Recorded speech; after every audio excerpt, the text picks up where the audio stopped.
Influenciadora de esquerda chora e diz: era mais feliz com o Bolsonaro. A jovem que fez campanha para o Lula durante as eleições de 2022 disse que está desiludida com a política. A gente tem um trecho aqui do vídeo dela, Brunão, para colocar para o pessoal. Ter feito trabalho pro Lula, não trabalho, mas querer colocar o Lula ali, porque, sinceramente, a esquerda cagou pra mim. Então, hoje eu não ligo mais pra política. Eu não quero mais saber de política na minha página. Você não vê mais post de política. Eu nem tenho vontade de fazer post de política. E é isso. Eu, sinceramente, eu era mais feliz no governo Bolsonaro, cara. Verdade. E eu odeio o Bolsonaro. Eu odeio o Bolsonaro, mas eu era mais feliz no governo Bolsonaro. Verdade. Achei engraçadinho esse vídeo, porque ele representa, Adrilles Jorge, aquela sensação visceral que as pessoas têm de querer amar muito alguém e odiar muito sempre uma pessoa. Fica preso nessa relação meio tonta de você levantar algumas figuras como o ápice do heroísmo e outras figuras como o esgoto. E como a imprensa faz essa campanha difamatória de maneira consistente, diária, e tem um caráter e um condão persuasivo, a direita criou a imagem do Bolsonaro como sendo o anticristo. Assim. Eles conseguiram fazer isso. E ela, eu vejo essa menina como uma... Tudo bem que depois dos 18 anos você tem que ter vergonha na cara e buscar, né, se aperfeiçoar com o tempo, buscar fontes de informação fidedignas e se formar sempre de maneira melhor. Agora, essa pessoa, ela mostra claramente como o lado, né, psicológico dessas pessoas é raso ainda, é superficial. Ela odeia alguém sem saber por que ela odeia a pessoa. Só repetindo o chavão que a imprensa enfia a goela abaixo. Não, o Olavo de Carvalho falava uma coisa muito interessante, que a eleição do Bolsonaro, a gente nunca viu, depois da eleição do Bolsonaro, uma perseguição tão forte, inclemente, raivosa e odiosa ao que se chama desse espectro de direita brasileira. Então, a eleição do Bolsonaro unificou a esquerda através do quê? Do ódio. Então, quando ela fala, eu odeio o Bolsonaro com prazer quase mefistofélico, quase orgástico, é exatamente isso. É o princípio da união através do ódio. É muito mais fácil você fazer uma oposição sistemática a alguém que você odeia e alguém que você odeia que não faz nada contra você, que deixa de ser chamada de genocida, nazista, fascista. Ou seja, essa dicotomia perversa na sociedade brasileira colocada pela eleição do Bolsonaro, não pela eleição do Bolsonaro em si, mas por essa divisão de direita e esquerda, e uma esquerda que sempre teve e ainda tem os meios do establishment, porque ela é infiltrada em todas as instituições brasileiras, judiciário, mídia, escolas, universidades, etc.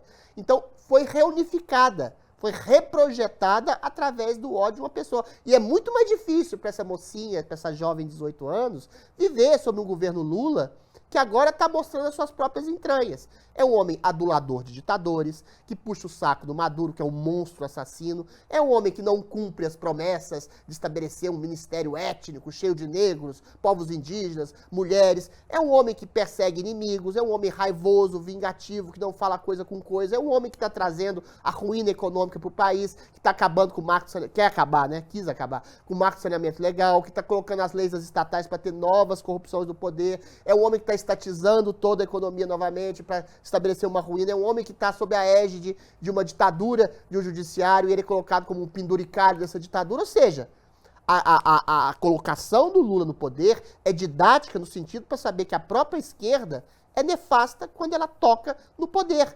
E isso é ruim para essa menina. Talvez seja esse fator inconsciente que ela não consegue verbalizar, que ela está percebendo. Ser posição é muito mais complicado. Ser situação é muito mais complicado que ser oposição, porque oposição é fácil.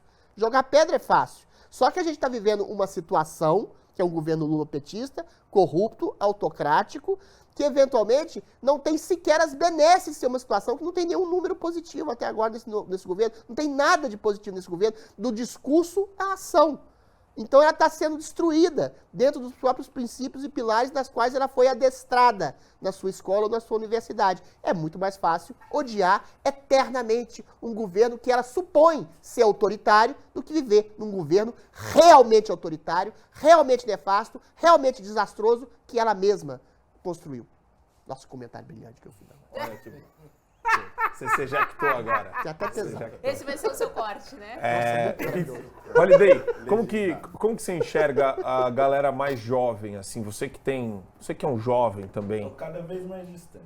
Cada vez mais Tá distante da envelhecendo. juventude. Como diz o Nelson Rodrigues, envelheçam. Envelheçam jovens. Mas como que você vê a movimentação desse pessoal? Porque todo mundo, assim, você pega uma pessoa de 18 anos, o espírito dela tá lá na sala de aula com o professor de geografia, de humanas, aquele cara militante, petista.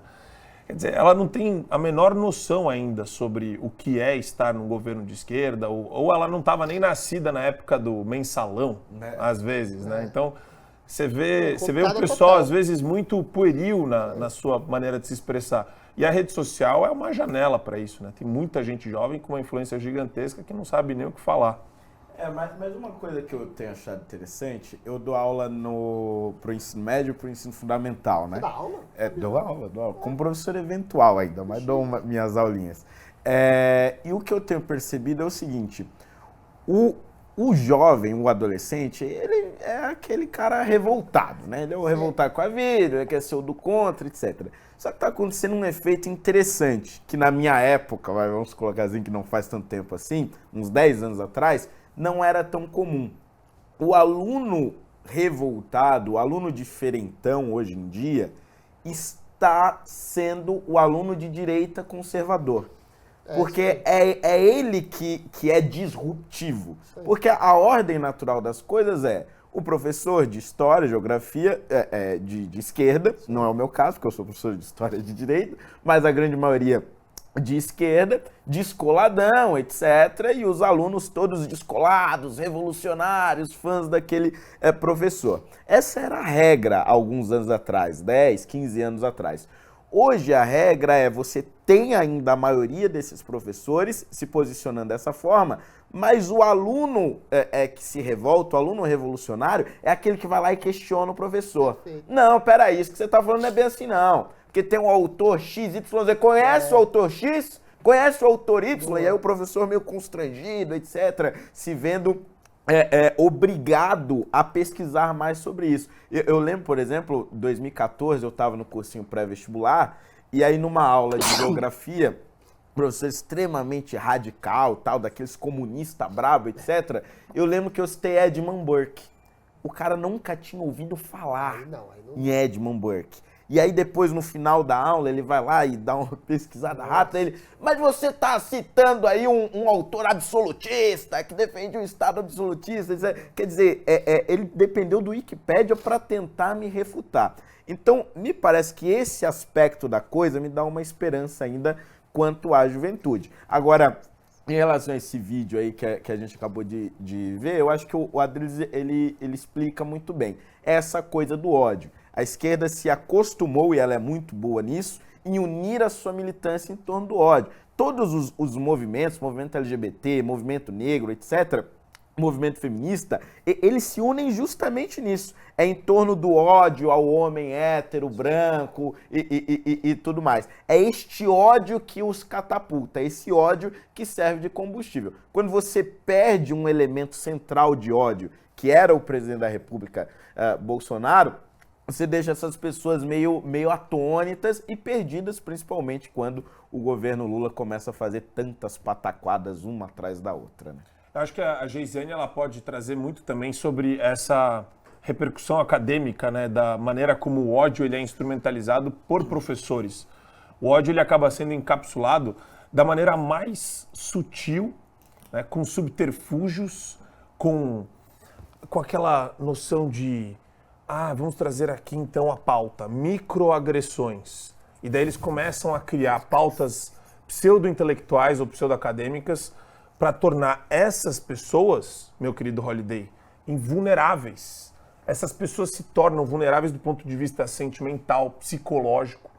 E elas acabam achando que tudo é uma microagressão. Você acaba pregando uma coisa, Geisiane, que é o câncer da alma do ser humano.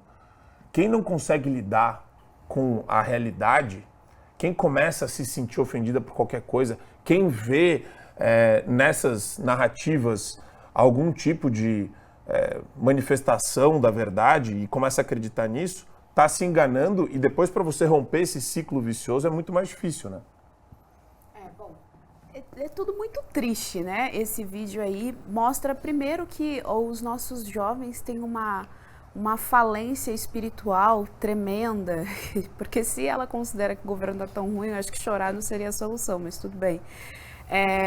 Compram uma narrativa que já vem empacotada e repetem jargões não só da imprensa, jargões de movimento social. Se você sentar com uma menina que defende a pauta feminista, por exemplo, ela vai te repetir uma série de jargões a respeito do movimento. E como é que eu sei disso? Eu sei porque eu já repeti essa série de jargões, e tudo aquilo dali era um discurso vazio, que não tem um fundamento, que não tem uma lógica, não tem nada, é só uma repetição de jargões e tal, que é o que a gente vê dentro do nosso sistema de ensino, que é o que a gente vê dentro do nosso sistema de imprensa, né, dentro do consórcio de imprensa, essas repetições. E aí é isso, aí você cria um espantalho para dizer que ele que é o inimigo mor supremo e que esse cara ele é o responsável por todo e qualquer problema que haja dentro da sociedade. Então, no campo político partidário, o que aconteceu nos últimos 4 anos é que criaram um espantalho do que era o Bolsonaro, e todo e qualquer problema era atribuído a ele. Até hoje a imprensa faz exatamente isso.